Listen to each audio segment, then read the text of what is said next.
اللهم صل وسلم وزد وأنعم وأنعم وتفضل وبارك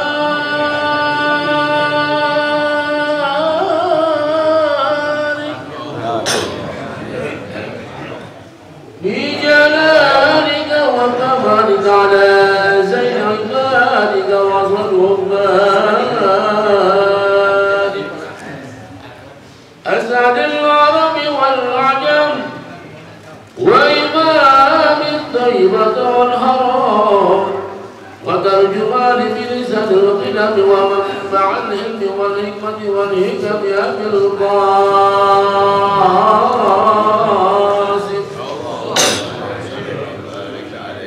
سيدنا ونبينا وحبيبنا ومولانا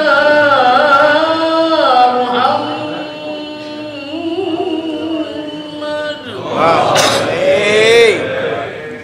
صلى الله عليه وسلم في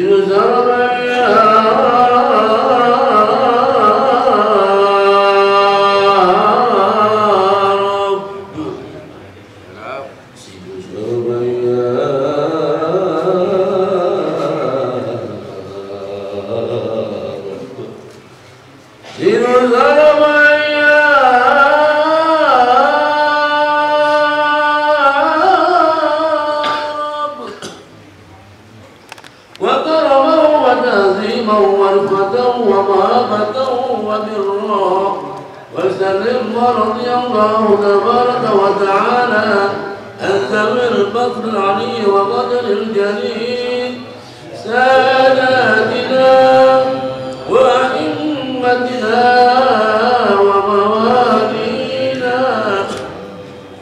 أبي بكر وعمر وعثمان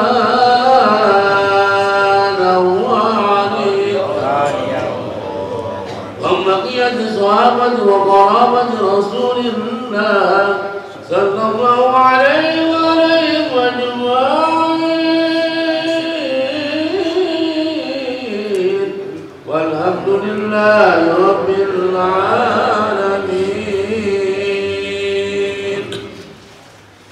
يا رب بالمصطفى بلغ مقاصدنا واغفر لنا ما مضى يا واسع الكرم. يا رب بالمصطفى بلغ مقاصدنا واغفر لنا ما مضى يا واسع الكرم. يا رب هيئ لنا من أمرنا رشدا واجعل معمولتك العظمى لنا مدنا. يا رب بالمصطفى بلغ مقاصدنا واغفر لنا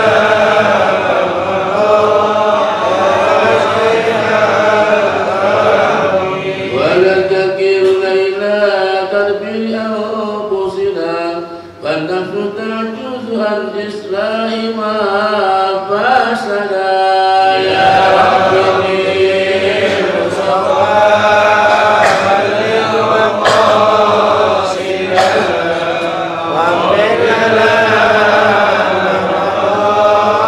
يا واسع الكرم.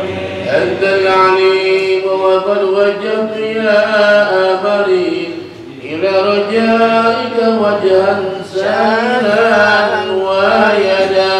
يا رب بالمصطفى بلغ مقاصدنا واغفر لنا ما مضى يا واسع الكرم. وللرجاء ثواب أنت تعلمه وجه ثواب دوام صدري أبدا. يا رب بالمصطفى بلغ مقاصدنا واغفر لنا ما مضى يا واسع الكرم. يا رب بالمصطفى بلغ زيارة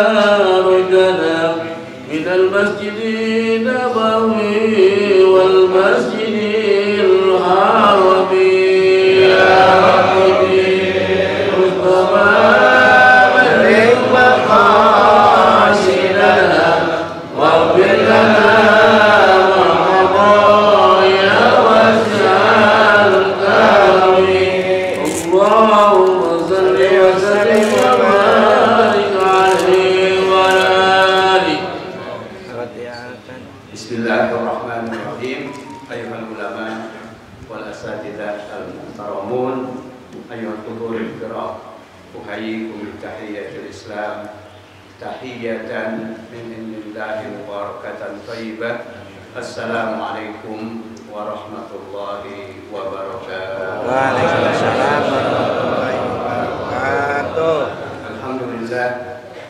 الحمد لله الذي علم الإنسان علم ما لم يعلم أشهد أن لا إله إلا الله وحده لا شريك له وأشهد أن محمدا عبده ورسوله اللهم صل على سيدنا وحبيبنا وشفيعنا ومولانا محمد وعلى آله وأصحابه والتابعين والتابعين التابعين ومن تبعهم بإحسان إلى يوم الدين أما بعد رب اشرح لي صدري ويسر لي أمري واحلل عقدة من لساني يفقهوا قولي سبحانك لا علم لنا إلا ما علمتنا إنك أنت العليم الحكيم الفاتحة أن الله يفتح علينا فتوح العارفين ويفقهنا في الدين ويرزقنا كما الإخلاص واليقين بسم الله الرحمن العلماء الآمنين ومشايخ في الدين وإلى حاضرين في هذا المصلى وإلى جميع من أوقف أموالهم في بنائه وتعميره وإلى المؤلف هذا الكتاب شيخ لله لهم الفاتحة.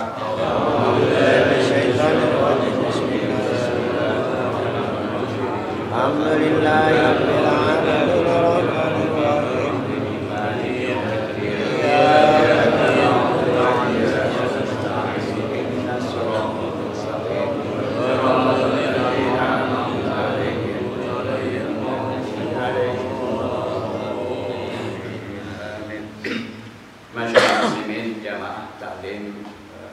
Porsila yang dimuliakan Allah, kita syukur.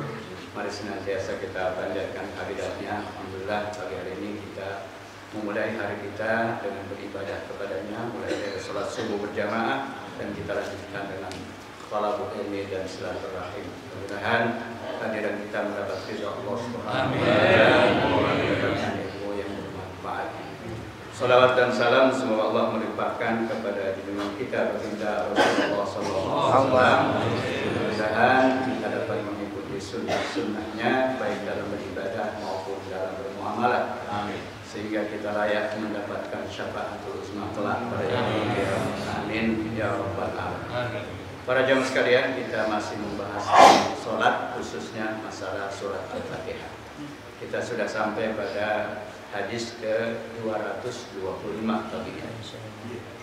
Al-Musannif rahimahullah ta'ala wa nafa'ana bi ulumihi an Abi Hurairah radhiyallahu anhu qala qala Rasulullah sallallahu alaihi wasallam idza qara'tumul Fatihata faqra'u bismillahirrahmanirrahim fa innaha ihda ayatiha wa Daruqutni wa sawwaba wa faqaha, yang artinya an Abi Hurairah. Hadis ini diriwayatkan oleh Abu Hurairah, itu Abdurrahman bin Sakhr radhiyallahu anhu, karena beliau salah satu dari sahabat Rasulullah, maka kita dianjurkan untuk berdoa semoga Allah meridhai beliau. Amin. Qala, beliau berkata, qala Rasulullah sallallahu alaihi wasallam, Rasulullah sallallahu alaihi wasallam telah bersabda, idza qara'tumul Fatihata, apabila kalian membaca surat Al-Fatihah, faqra'u bismillahirrahmanirrahim, maka bacalah oleh kalian bismillahirrahmanirrahim. Fa innaha ihda ayatiha, karena sesungguhnya Al-Fatihah, Al-Basmalah itu adalah salah satu dari ayat-ayat surat Al-Fatihah. Diriwayatkan hadis ini oleh Imam Daruqutni wa sawwaba waqahu, dan beliau mensahihkan mauqufnya hadis ini. Jadi hadis ini mauquf ya. Tidak sampai kepada Nabi, tapi ucapan sahabat. Pada hadis ini dijelaskan bahwa ketika kita baca Fatihah, Maka salah satu bagian dari surat Al-Fatihah itu basmalah. Karena kita tahu semua bahwa jumlah ayat surat Al-Fatihah itu ada berapa ayat? 7. Ada 7. Nah, yang diperdebatkan itu oleh para ulama dari 7 itu mulai dari mana? Apa basmalah termasuk di dalamnya atau tidak? Nah, di situ ada perbedaan. Pada pertemuan yang lalu kita sudah membahas ya tata cara membaca basmalah ketika kita membaca surat Al-Fatihah. Apakah dia jahar, apakah dia sir, atau sama sekali tidak baca.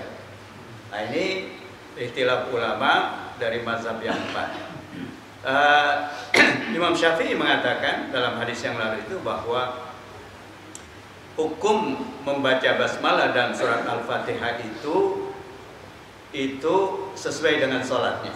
Jadi kalau sholatnya jahar, maka basmalahnya juga jahar. Kalau sholatnya sir, yaitu sholat yang siang hari, maka basmalahnya juga jadi sir.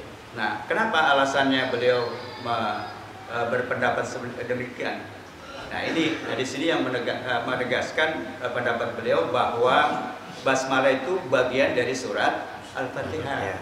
Makanya ketika dibaca ya dibaca semuanya. Itu yang pertama.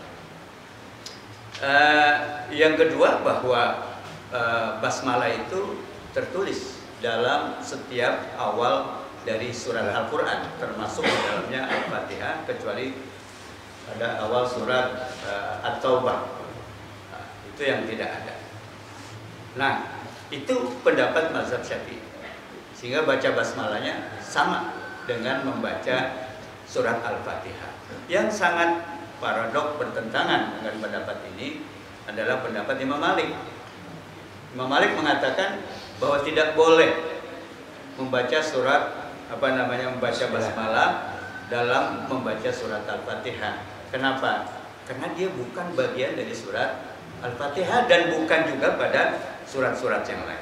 Beliau mengatakan yang basmalah bagian dari Al-Quran itu adalah ada pada surat An-Naml. Innahu min Sulaimana, innahu bismillahirrahmanirrahim. Nah, itu semua sepakat bahwa itu bagian dari Al-Quran. Nah, sedangkan basmalah yang ada pada awal setiap surat termasuk di dalamnya Al-Fatihah kecuali surat Al-Taubah itu adalah pemisah antara satu surat dengan surat yang lain.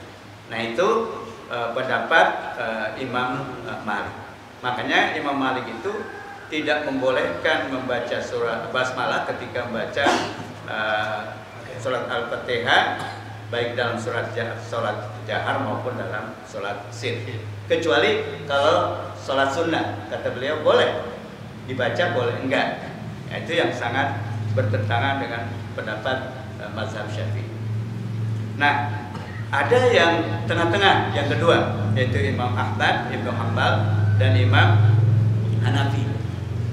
Nah, beliau mengatakan bahwa Al-Fatihah itu yang di awal surat itu bukan bagian dari surat tersebut, tapi dia pemisah antara satu surat dengan yang lain, sehingga sebelum turunnya basmalah itu orang sulit membedakan nih surat apa, maka turunlah basmalah, kemudian diletakkan pada setiap awal surat kecuali awal surat Al-Baqarah. Nah, oleh karena itu, karena mereka berpendapat, yaitu Imam Ahmad, Ibnu Hanbal, dan Imam Abu Hanifah, bahwa itu bagian dari Al-Quran, makanya dibaca basmalah, tapi bacanya berbeda dengan bacaan Fatihahnya. Jadi bacanya sir basmalahnya. Nah, basmalahnya sir. Bismillahirrahmanirrahim. Alhamdulillahirabbil alamin. Nah, jadi itu. Jadi kalau kita ke Masjidil Haram, Masjid Nabawi, itu model-model itu ada kan? Kalau Masjidil Haram itu sama sekali nggak baca emang. Tapi kalau Masjid Nabawi, itu biasanya ada jeda. Nah, itu baca Bismillah tapi pelan. Nah, kalau kita ya sir, kalau kita ya baca semua. Itu pendapat mazhab Syafi'i. Nah, jangan dikatain tuh kalau orang nggak baca Bismillah apa gitu. Kita emang begitu pendapatnya. Bahkan bisa jadi nih yang hadis ini nanti Imam Syafi'i kan hanya sendiri gitu kan, yang mengatakan bahwa itu dibaca sama dengan membaca surat Al-Fatihah itu sendiri. Nah, hadis ini menjelaskan yang diriwayatkan oleh Abu Hurairah radhiyallahu anhu, kata beliau Rasulullah SAW bersabda, kalau kalian membaca surat Al-Fatihah maka bacalah basmalah. Nah, ini yang dipegang oleh masyarakat. Iya. Jadi bacalah basmalah karena dia bagian dari surat Al-Fatihah. Fa innaha ihda ayat. Maka sesungguhnya basmalah itu bagian dari ayat-ayat yang 7 tadi dari surat Al-Fatihah. Nah, mereka yang mengatakan bahwa basmalah itu bukan bagian dari surat Al-Fatihah, itu juga semua percaya dan berpendapat bahwa Al-Fatihah itu ayatnya berapa? 7. Yaitu yang disebut Sab'ul Mathani. Jadi 7 ayat yang diulang-ulang. Nah, itu maksudnya surat Al-Fatihah. Nah, perbedaannya cara menghitung ayatnya.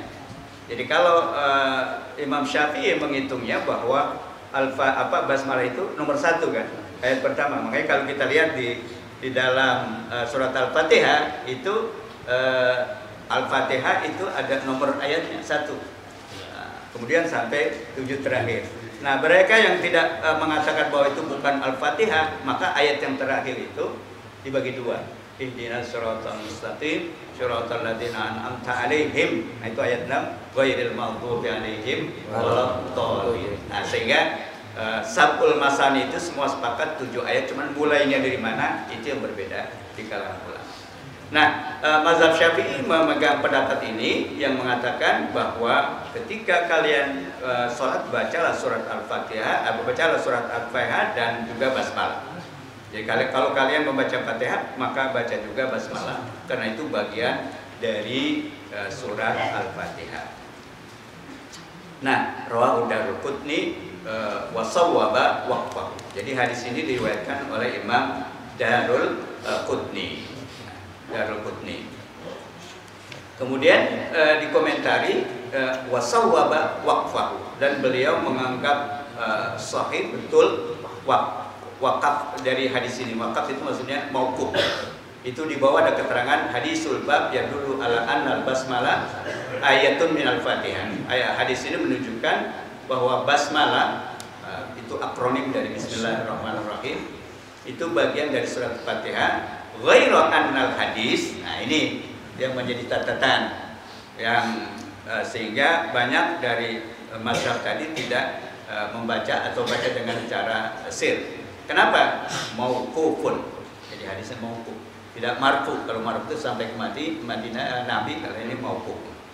Faqad taqaddamal kalamu ala dzalika fil ahadits sabiqah. Kita sudah diskusikan tentang ini, tadi saya sebutkan di awal tentang cara membaca basmalah itu dalam membaca surat Al-Fatihah. Nah, itu disimpulkan oleh pengarang dari hadis tadi, qiraatul basmalah wal jahri biha wal jahru biha fi shalah wa annaha ihda ayatil Fatihah.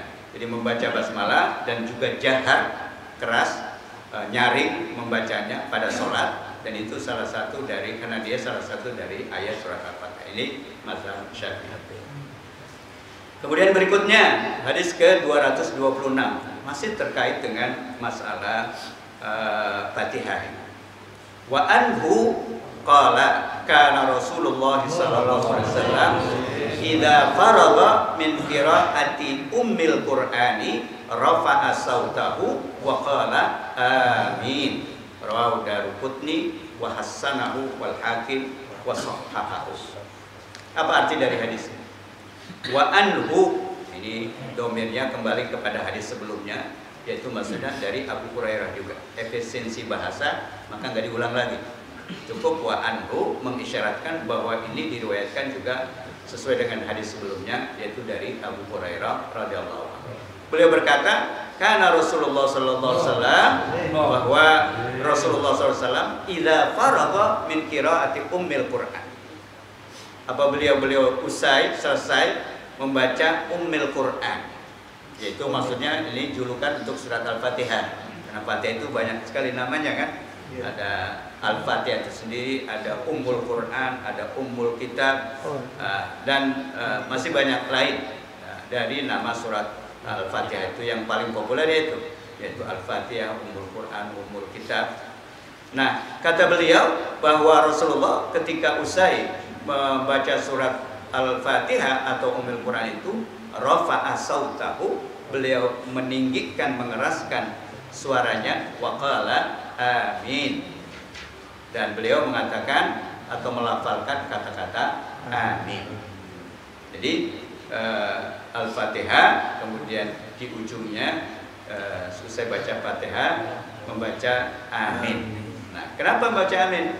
Nah, nanti akan jelaskan. Ya karena dia doa, ihdinas siratal mustaqim siratal ladzina an'amta 'alaihim ghairil maghdubi 'alaihim waladdallin. Itu kan doa. Maka amin. Wali Abi Dawud wa Tirmizi min hadisin Wa'il bin Hujrah nahwahu. Begitu juga riwayat Abu Dawud, Imam Tirmizi dari hadis dengan berbeda sahabat yang memang meriwayatkannya, itu dari Wa'il, kalau tadi dari Abu Hurairah, itu juga sama nahwuhu, yaitu seperti itu juga lafadznya atau redaksi. Nah, dari hadis itu dijelaskan oleh pengarang, ja'ala Rasulullah sallallahu alaihi wasallam lil Fatihati khatimatun biha tadarru'a biha tadarru'un wa ibtihalun wa huwa lafzun. Jadi Rasulullah sallallahu alaihi wasallam menjadikan bagi surat Al-Fatihah itu ada khatimahnya, ada penutupnya, di mana dengan penutup itu kita tadarru'. Tadarru' itu artinya tunduk, khusyuk, wabtihal, dan ibtihal artinya melafalkan sesuatu pujian, yaitu lafaz amin. Nah, amin itu sendiri itu bentuknya apa? Kalau kita pernah belajar nahwu, ya itu yang satu kalimat yang aneh. Dia isim, dia juga fi'il. Kalau yang lain kan isim, fi'il, huruf masing-masing. Nah, kalimat amin ini disebut ismu fi'lin, fi'li amrin. Jadi dia bentuknya isim, fi'il, amar. Kemudian isim itu artinya kata benda karena bentuknya kata benda, sedangkan fi'il amar karena arti daripada amin itu adalah istajib du'aana. Allahumma istajib du'aana. Jadi amin itu adalah maknanya, ya Allah kabulkanlah doa kami. Itu makna amin.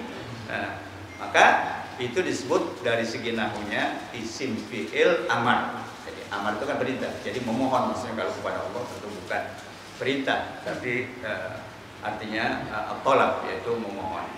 Jadi maknanya itu Allahumma istajib du'aana. Kemudian dilanjutkan begitu, ya Allah kabulkan doa kami. Wa min khasa'isiha, di antara karakteristik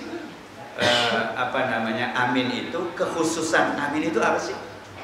Sehingga Rasulullah melafalkannya, kemudian juga mengajarkan kita untuk melafalkan amin. Annahu man wafaqa ta'minahu ta'minal malaikati ghufira lahu ma taqaddama min dzambi. Ini fadilah, keutamaan daripada melafalkan, mengucapkan amin. Apa itu? Karena dalam hadis disebut barang siapa yang aminnya berbarengan dengan malaikat, maka dosa-dosa yang terdahulu akan diampuni oleh Allah Subhanahu wa taala. Nah, itu fadilahnya. Makanya kadang-kadang malas banget orang baca amin kan. Imamnya bacanya keras jam amin. Nah, itu gak semangat itu, padahal tadi maknanya ini yang harusnya jadi keras gitu. Nah, kita aja mengangkat suaranya. Nah, ini yang sering kita saksikan kan. Pada malas membaca amin, padahal itu barang siapa yang berbarengan aminnya dengan aminnya malaikat, maka diampuni dosa-dosa terdahulu. Jangan kayak bocah, belum apa-apa udah amin aja kita. Nah, itu kan kagak berduluin gitu. Ya, jadi kapan supaya tepat kita amin itu supaya berbarengan dengan aminnya malaikat. Ya itu setelah imam selesai jeda sedikit amin. Ya, sehingga dengan demikian karena malaikat itu amin ya selesai, bukan belum atau sudah ada jeda waktu. Nah itu. Makanya ini mulai sekarang semangat aminnya gitu kan. Baik amin dalam sholat, kunut gitu misalnya, atau dalam amin, cuma juga jangan teriak-teriak kayak bocah gitu kan. Ini yang tawassut aja gitu, sederhana. Nah itu. Jadi itu saya kira yang perlu introspeksi diri kita. Karena kalau sholat subuh itu kan udah lagi ngantuk segala macam, amin ini nggak kedengeran gitu. Kalau imamnya bacanya udah semangat banget, tapi giliran amin pelan. Nah itu barangkali yang perlu kita perbaiki. Karena Rasulullah tadi rafa'a sautahu kan. Nah, rafa'a sautahu. Itu mengeraskan suaranya. Nah, ini juga kalau kita pengen tahu tata cara membacanya juga kemarin kita sudah jelaskan. Apakah dia sir, apakah jahar, apakah imam baca juga atau enggak kan? Karena katanya imam kan yang berdoa, makanya berdoa, masa sih berdoa amin juga gitu kan. Ya, maka yang yang makmum lah yang amin. Tapi itu ada perdebatan yang kemarin sudah kita jelaskan. Nah, maka sedikit saya ingin ini kan supaya kita tahu pendapat para ulama tentang hal ini, yaitu bahwa amin itu ya disyariatkan tadi sesuai dengan hadis Rasulullah SAW. Nah, sehingga imam jadi masyru'iyatut takmin al imam wa jahru bihi. Nah, jadi disyariatkannya imam itu membaca takminnya, aminnya itu jahar. Nah, ini pendapat Imam Syafi'i dan Imam Ahmad. Nah, jadi Imam Syafi'i, Imam Ahmad mengatakan imam juga baca juga sesuai dengan sholatnya jahar ya jahar. Ini hampir sama dengan surat Al-Fatihah basmalah. Waqala Abu Hanifah yu'amminu al-imamu sirran. Nah, sama juga dengan baca Fatihah basmalah dan Fatihah menurut Imam Abu Hanifah bahwa imam itu membacanya sir, aminnya, yang makmumnya yang keras. Jadi kalau kita sudah mengikuti Imam Syafi'i udah benar itu. Jadi aminnya gitu menurut mazhab Syafi'i. Nah, kemudian waqtal riwayat an Malik fi shalatil jahr faruya anhu al-bisri ada mutakmin. Kalau Imam Malik mengatakan tidak dianjurkan untuk amin dalam salat jahar. Tentu kalau dalam sir dia baca sendiri. Li'anna imam da'in, ini alasan mazhab Syafi'i karena imam itu da'in yang berdoa. Wa min sunnatil mu'ammin an yakuna ghairu da'in. Ayakuna ghairu da'in. Sedangkan biasanya suatu tradisi yang membaca amin itu adalah bukan yang berdoa. Nah, ini alasan mazhab Imam Malik. Ya, ada mutakmini biha. Amal fi sholati sirriyah fala khilafa indahum fi anal imam yu'amminu biha sirra. Tapi kalau sholatnya sholat sir itu enggak ada perbedaan di kalangan para ulama bahwa dia baca tapi bacanya sir. Amal makmum yajharu bit takmin fi sholatil jahriyah. Adapun si makmum maka dia membaca jahar aminnya itu pada sholat jahar, sholat yang nyaring, dan baca sir kalau sholatnya sir. Ini pendapat Imam Syafi'i dan Imam Ahmad. Sedangkan Imam Maliki yusirru bit takmin mutlaqan. Jadi beliau mengatakan pokoknya sir, mau sholatnya mau jahar, baca aminnya tetap dia sir. Kemudian wal fazzu al makmum wa qala Abu Hanifah yu'amminu al makmumu wal faz wal imam sirra. Nah, Abu Hanifah mengatakan bahwa membaca amin itu baik makmum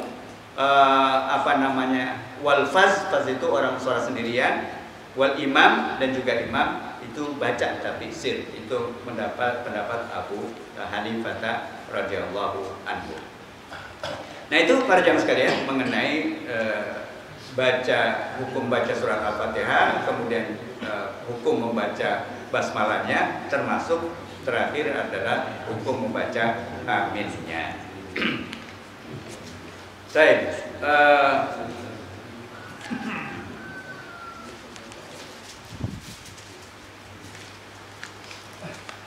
mana tadi kok hilang? Kerbet. Tanggal ayat berapa? 403 di sini.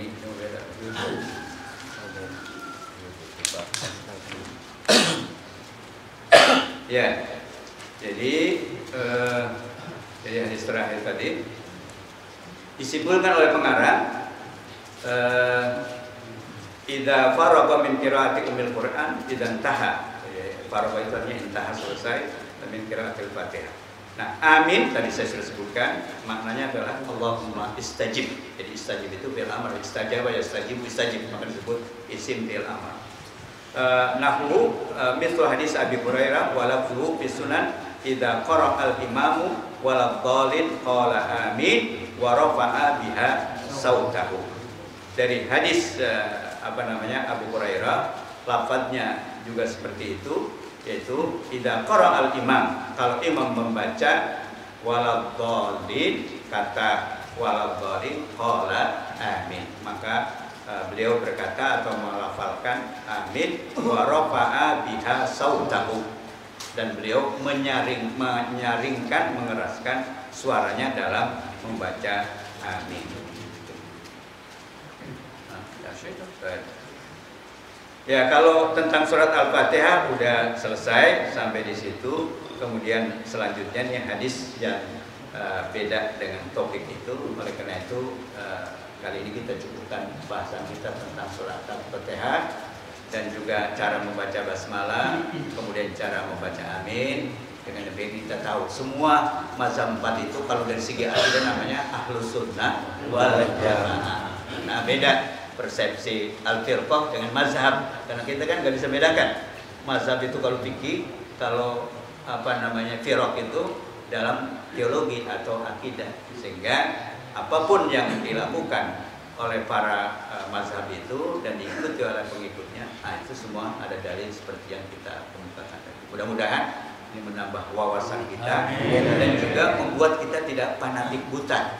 Fanatik yang nggak tahu dalilnya, itu nggak tahu pendapat orang lain, sehingga dengan demikian tasamu, kerukunan intern umat itu akan terbangun gitu.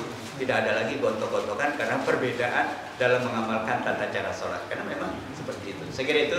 Terima kasih. Mudah-mudahan bermanfaat buat kita semua. Kita bisa mengamalkan sesuai dengan mazhab aliran yang selama ini kita yakini. Terima kasih.